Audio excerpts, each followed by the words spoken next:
Cloudcast Media presents from the massive studios in Raleigh, North Carolina. This is the Cloudcast with Aaron Delp and Brian Gracely, bringing you the best of cloud computing from around the world.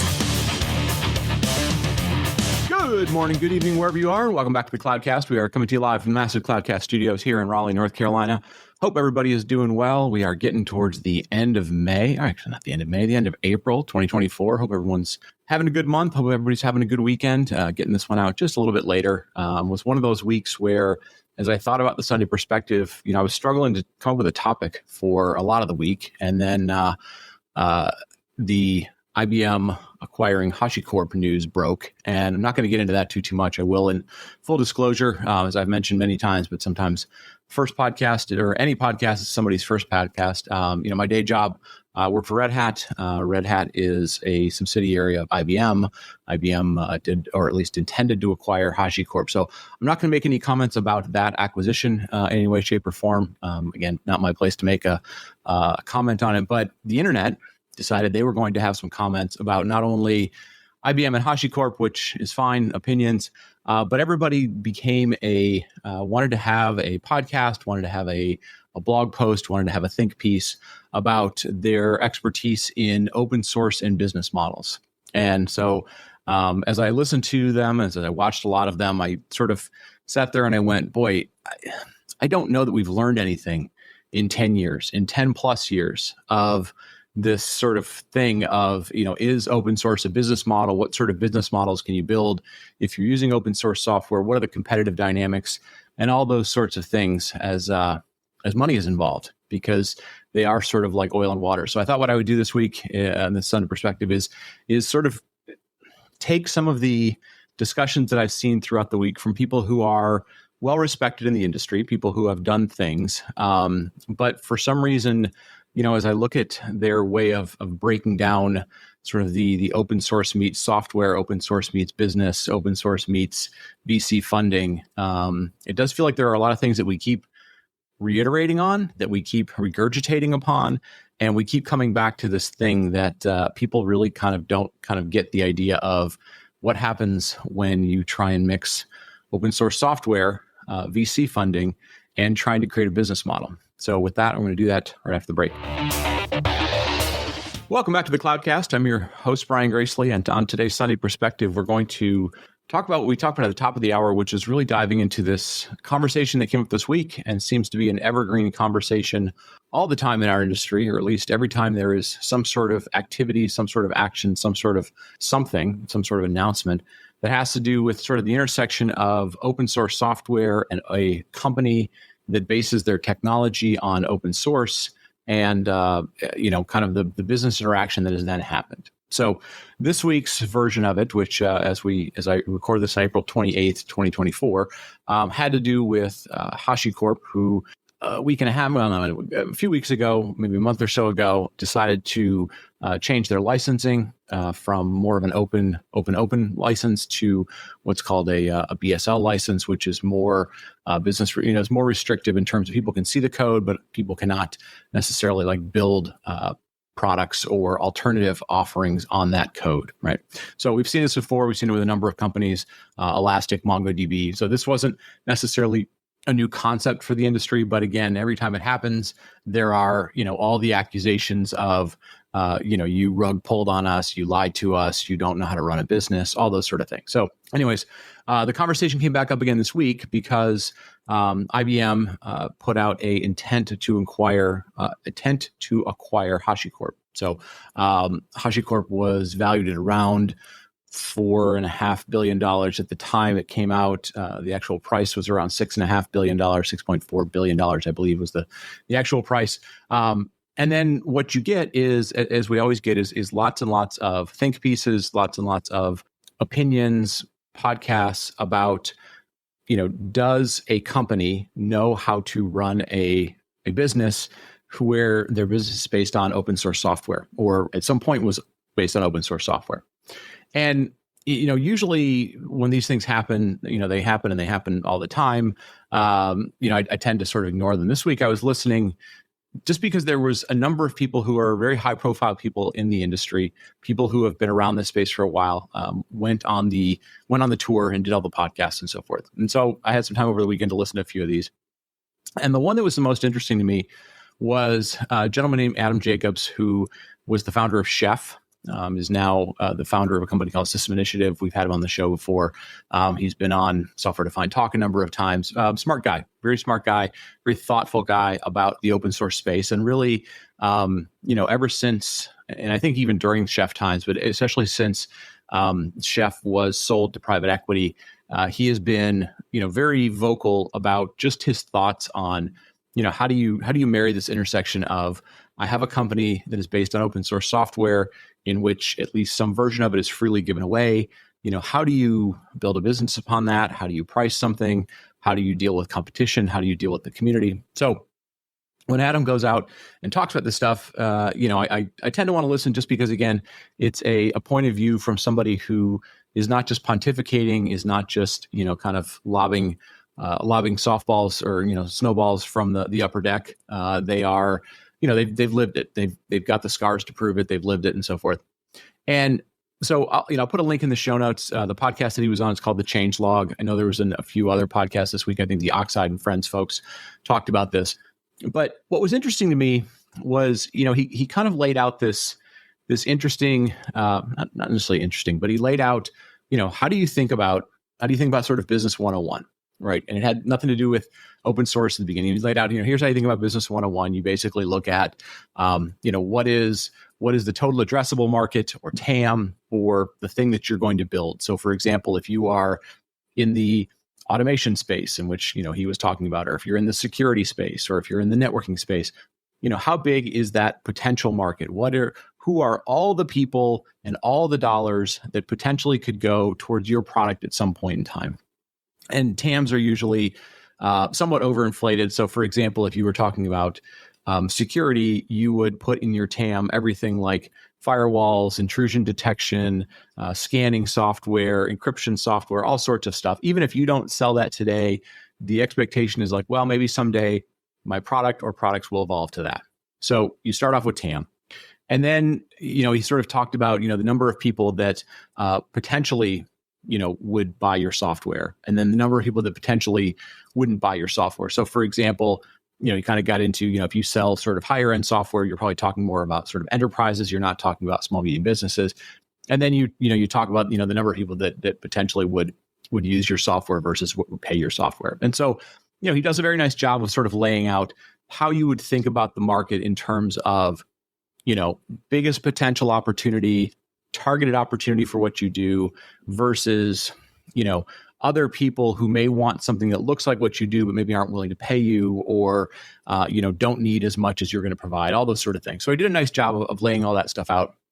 Very sort of business 101, MBA 101 types of things. And what you would expect somebody who's both started a company once, gone through some things with it, and then starting a new company. So you expect that they'd be able to do that. And so that part was great. And then he went through the normal thing that any founder does, which was, sort of talking about his own company. And that was fine. He was talking about sort of the ambitions that he had. And one of the comments that he made that was very interesting was he said, you can look at me, or you can look at Solomon Hykes, or you can look at, any number of people who have been startup founders, and we all have sort of unlimited ambition, unlimited thoughts about what's the possibility of what our stuff can do. And again, this is very standard stuff you would expect for any founder, and it's something that you would expect because anybody who's going to take on starting a new company, bringing on, like going and saying, I think the world needs what I have. I think there is a problem out in the world that I can uniquely solve.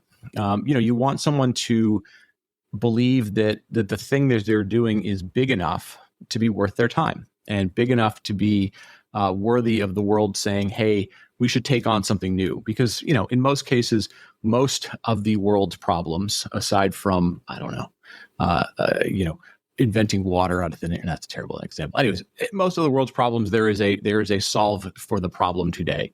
Yes, no, there's not a cure for cancer. No, there are plenty of things. But, for most stuff, at least in technology, there is the thing there. And so if you're starting a company, in essence, you're saying, look, I am willing to spend 100 plus hours a week in a complete David versus Goliath type of situation in which your company is the small against the big being the incumbents of the world, the status quo, the inertia of the world. And so yes, you should absolutely have gigantic expectations of what's possible and unlimited ambitions, as he said. And the flip side of that is there's also an expectation that you are going to be compensated for your time, for your outsized ambitions and so forth. And that's just the reason why, typically most folks don't bootstrap their own companies. While they believe in themselves, they also understand that, starting something new, the odds of failure are very, very high. 99%, let's just say, maybe it's 96% or 95%. Let's just call it 99% chance you're going to fail. And so, you look at that and you say, okay, I would like to I don't necessarily want to take on that risk. Depending on where you are with your life, you may have family, you may have kids, you may have obligations, but you definitely have, your own bills and insurance and all those sort of things. So anyways, so if you listen to the first sort of part of this podcast, you're thinking, okay, this is nothing more than just an interview with a startup founder who, this doesn't even need to be the technology industry. It can be any industry. And somebody who is saying, I think the world needs something better. I'm going to go about doing this. And at some point in time, beyond sort of the initial, kind of prototype that you've built, you would like to de-risk yourself. You'd like to go find somebody to help you fund that. And in many cases, because you may or may not have a business model in place, which the technology world loves to do, start things without a business model in place, instead of taking on debt, i.e. going to the bank, and having to, have a dedicated schedule of when you're going to pay something back, you go to venture capitalists and you say, I would like to trade some equity of my company, some percentage of my company for funding money, of which I don't have to pay you back. It's equity. Your equity could go to zero, my equity could go to zero. And so you decide to do this. And so all of that was normal stuff. And you listen to it and you go, that's cool. It's great to hear sort of, again, founder ambition and all those sort of things. And then they kind of got into the software part of it. And what was interesting was, and again, the thing I appreciate about Adam is, Adam's, all of his stuff has always been around open source and, even back to the Chef days. And Chef was, right in the middle of sort of the DevOps movement, right in the middle of communities. They were as much a build community company as they were build a product company and all those sort of things. And, all the stuff that went along with Chef, right? Cool. And he makes it very clear. He's like, open source has these sort of two personas that are out there, maybe 3 or 4 personas, but 2 personas for sure. He said, there's the people that recognize that the thing that you're doing is building a business, a business in which you ultimately are trying to create something that produces enough value that somebody's willing to pay you. And hopefully the thing that they pay you for is at a level that's more than it costs you to build it so that you can build a sustainable business. And he mentions in there, the goal is ultimately not that he wants to build a product, but he wants to build a business that will be a long running entity, a forever entity, I think is the words that he uses. And so again, all these are, sound very, very normal. And then he sort of said, and then there's the part of open source that is sort of the hippie community, right? The people who expect that because you are doing things in the open, that you are using an open source license, that you will, your only intention, your only purpose for doing this is to build open and free software that you will readily give away, that you will always leave open, that you will always, comply to the license that you originally gave to, and that you'll kind of comply to the ideas of software freedom. And he said, and those two things are really hard to, to kind of justify because the two are diametrically opposed and kind of pulling in opposite directions. And so all of this was great and was sort of listening along and was going, okay, cool. And then we sort of got into if you're building a company like that, what would you do? And what was sort of interesting was he immediately said, hey, this is the company I'm building. And right now we are in the process of trying to get it out the door. And he said, yep, it's open source and all that kind of stuff. But my purpose, my goal is to sell somebody software for money. And that was the point I went, good. The rest of the stuff kind of doesn't matter. We're going to talk a lot about, how to do open source. But at the end of the day, he gets it. His purpose, because he has taken VC funding, and because he has obligations to employees, obligations to himself, obligations to these investors. His job is now to make money from the software. And I think at that point, that's the point where not everybody, a whole lot of people in the industry sort of lose their mind. They sort of forget the fundamentals. They sort of don't understand kind of the basics of business. But that thing where he basically says, my number one goal is to sell software for money, which he should as the owner of a company, is the thing that most people sort of forget, is that no matter whether you are a 5-person company or a 5,000-person company or a 500,000-person company, at the point that you're a business and you've taken money from somebody else, that you've decided this is no longer just a hobby, your number one goal and really kind of the purpose of what you're doing is to sell software for money. And what's really interesting, I think, is we forget a couple of things. Number one, this is where the quote unquote, and again, I'm using Adam's words, not my own, but the sort of, hippie side of open source is in just direct conflict with that, right? And what we hear, and what's really interesting to me, is the part where we start making judgments of the people and the companies that are involved with open source about whether or not they should continue to give freeness to the marketplace, right? Because if you look at business from any basic standpoint, the giving away freeness should have a purpose, right? Maybe it's, hey, buy one get one free. Come in, get 20% off for your first purchase, right? We see these things all the time, and they're part of standard business. But for some reason with software, because we assume that software is this unlimited resource that costs nothing to produce, that it should forever be free. And what Adam kind of gets into then is this idea of, essentially what happens is once you start taking VC funding, or even before you take VC funding, the reason most companies over the last 10 years have adopted open source as their thing, and he uses HashiCorp as an example, and he sort of talks about why Mitchell and Armand originally were doing things as open source, because originally the original HashiCorp, Vagrant and so forth, wasn't open source. It was just sort of, there was a free version and there was a paid version. If you go back to like 2013, you can find one of the podcasts we did with Mitchell talking about this. But he said, at some point there was so much technology that was floating out there that you kind of had to put it out there as open source. So what he kind of highlights is the purpose of open source for a lot of these companies is not because they want to build a community, is not because they want all these contributions, and I'll get into that in a second, is because it offsets, a huge amount of your marketing costs, right? It basically is, it is your free tier, it is your awareness campaigns, it is your thing. And then there's this sort of mistaken idea that like, well, if you build up a huge free community, you're bringing in leads. And, this is where I think the first sort of mistake of open source communities is that, the people downloading your software, using your software, even tweeting about it or whatever, isn't leads, right? Leads is, I have an intent to be interested in your commercial business, not I have an intent in your software. I have an intent in solving a problem for me.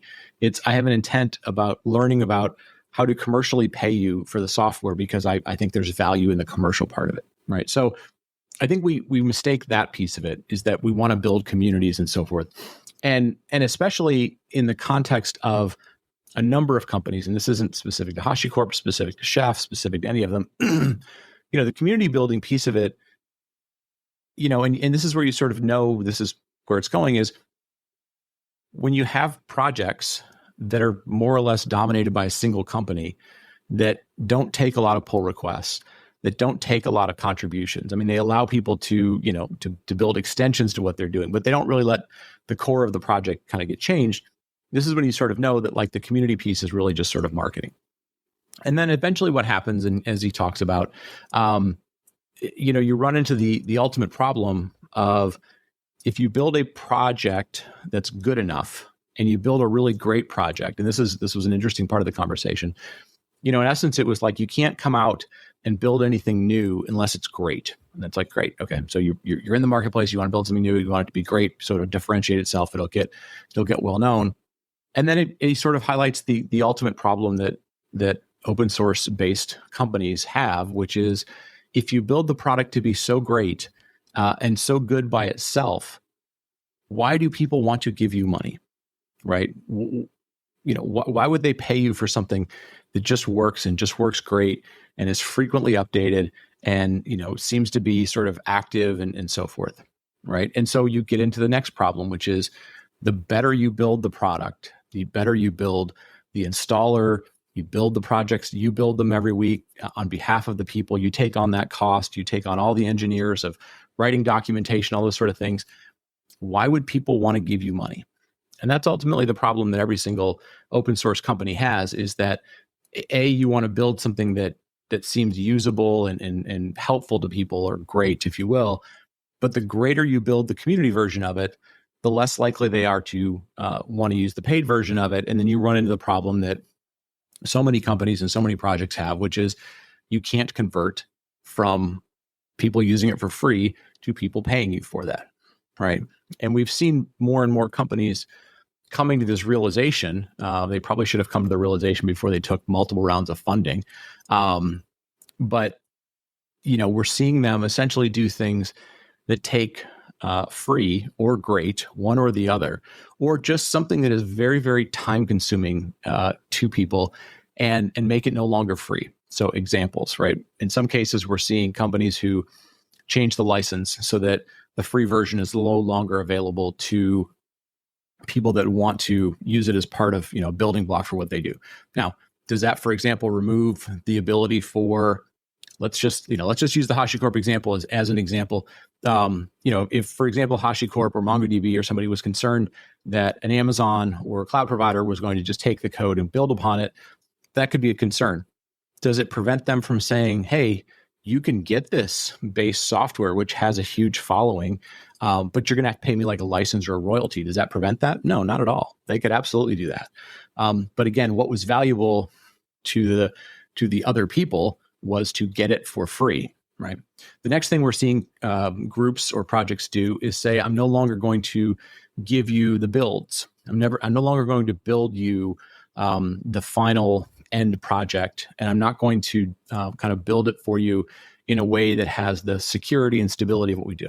And we've seen this with a number of projects. We saw it with Docker, when Docker moved from sort of the Docker project to Moby, and they basically were like, we're no longer going to build it for you. We're no longer going to put all the pieces together for you. We're no longer going to make it really easy for the community to get it. Could you still get it? Yeah, absolutely. You could still get it. It was just a lot harder, right? We've seen this with the CentOS project, and this is probably the most misunderstood one, where CentOS went from essentially mimicking exactly how Red Hat Enterprise Linux was released in terms of one build every however many months, and built exactly like Red Hat Enterprise Linux, to CentOS being CentOS streams now being the idea that, well, we do nightlies. We create something every day. And if you want that, and you want the source code from it, or if you want that, you can go about getting it. And the market seems to misunderstand this piece of it. They think that the source code is no longer available for those types of things. But again, that's there. We've seen Linkerd do this, right? Linkerd basically said, we're no longer going to do builds for the Linkerd project. So there's ways that you don't have to necessarily like change the license to take away something that is valuable. And again, it's the trade-off between, am I just giving away all my value through open source, through the project being so good and so great that nobody has any reason whatsoever to give you money? And what do people place value on? Sometimes it's stability of software. Sometimes it's the time it takes for them to do it. Sometimes it's the cost of them having to do things like compile the software and know that it's all built the right way and all those sort of things. But it is interesting to me that we're still kind of having the conversation that, these companies who publicly take money are quick to identify to the world that they've taken money, and they want to let the world know that somebody thinks they're really important and they deserve $50 million or $500 million or $200 million in VC funding. that at that point in time, and they do it in multiple rounds, right? It's not like they did it once and hit it. We've seen companies take multiple rounds and multiple lots of rounds. At that point, they are a business software company. They are not an open source software company. And the open source piece of it is for marketing. And I think the more that we delude ourselves that that's the way the things work, or that we're surprised when they get larger, their investors or the people that depend upon them say, I want you to continue to grow. And again, this goes back to the basic things that sort of Adam talked about, right? Everybody wants the company to be a long-term entity. Whether you are somebody who gets it for free or somebody who pays for it, you would like that entity, that company, to be a long-term entity. And what's weird to me is we have this arbitrary number somewhere, and I don't know what the number is, but there are times when people go, well, they're a big company, they make a lot of money, they should just look at this as like a rounding error, right? This is just whatever. And the problem is nobody defines what that number is. Is that number, you make $50 million in revenue? Adam Jacobs talked about, Chef got to about, say, I think he said 70 or $75 million in revenue, but they weren't making enough to sustain themselves as a standalone company. And they weren't making enough to sustain themselves to go IPO, to be, to take on more public market funding. So they eventually got sold to private equity. So is 75 million enough for them to just easily give away a bunch of engineering time, a bunch of compute resources to maintain the project and so forth? Or at what point should they be allowed to try and do the thing, which is be a forever entity and do that? Is that the number? Is the number $150 million in revenue? Is the number $1 billion in revenue? Right? I've heard the Open Software Initiative say, well, that company makes multiple billions of dollars in revenue, so they should just be willing to give this thing away for free. And again, this is where we have this misperception in our industry of like, what constitutes what they should do for free? Because if we get back to basic kind of business principles, most businesses don't give things away for free that don't have some mechanism in them towards driving additional revenue, towards helping the company maintain that sort of, forever entityness to them. So anyways, I'm not going to ramble on this thing too much longer. I'm sort of surprised. I think the other thing that sort of shocked me was I saw a tweet from somebody who said, well, if I was IBM, the first thing I would do is I would go after, if the HashiCorp thing goes through, I would immediately change the licensing back to the, sort of the free and open licensing. And then I would figure out the competitive stuff with the cloud providers. And I read that and I went, I bet they've never thought about doing that. And I'm sure they could just walk in the door to AWS or Google or Azure or Oracle Cloud or whatever and just say, hey guys, let's work out the competitive thing. And they go, oh, you mean the competitive thing where I can just use the free version of the software and monetize it because we're good at monetizing operating stuff? And again, I say this jokingly, but like it seems naive to just sort of be somebody that's looked at in the marketplace as understanding this marketplace, and then just to say things like, and then just work out the competitive stuff with those cloud providers, as if there's a blueprint for that any of them have any interest in your thing being successful once they get it for free, right? So anyways, I'll stop rambling now. I do feel like we just have this weird relationship as an industry with these companies, in that we would love to see them be tremendously successful. We can't quite figure out how the business model works in order for them to be tremendously successful. And then when they go through the same things that every other open source based company goes through, which is, yes, we built something really interesting. We monetized 5% of the potential user base.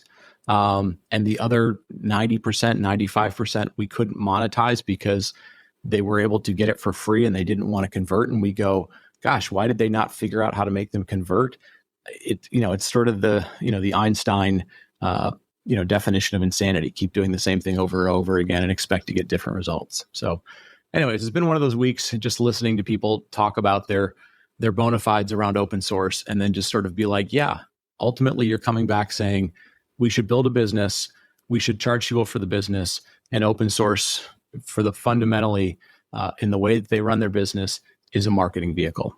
And it was never intended to be much more than that, because the thing you wanted to build was software. You wanted it to be a forever entity, and you had unlimited ambitions. And all those things are normal and they're good and they're fine, right? They're what every startup that's not in open source software strives for. We just, for some reason, as a technology entity, seem to think that there's some way to balance the sort of oil and water of free software and paid software, and that somewhere there is the right answer to get through that. And I don't think that equation exists anywhere. I think the companies that realize there is a business to be run eventually figure out how to be good at running the business, and those that don't figure out that there is a business to be run till too late, or till they've taken way, way, way too much VC funding in which they have no control over their business, don't. And it's unfortunate that so many companies tend to fall into the latter category and don't learn from the things before. So anyways, long ramble, long rant, Sunday perspective. I'm sure this will come up again in 3 months or 6 months or 9 months again, when some company either changes their license or, does something, they get acquired, they get snapped up by private equity or whatever. And this whole cycle will happen again. But I put it out there. Who knows? It is what it is. Anyways, thank you all for listening. Thanks for the rant, and thanks for letting me put up with the rant and the ramble. And I hope companies figure it out. I hope startups figure it out. I hope they don't unnecessarily take VC funding just because it's the cool thing to do. But anyways, it's an interesting business when you're mixing open source and business. So with that, I'll wrap it up. Thank you all for listening.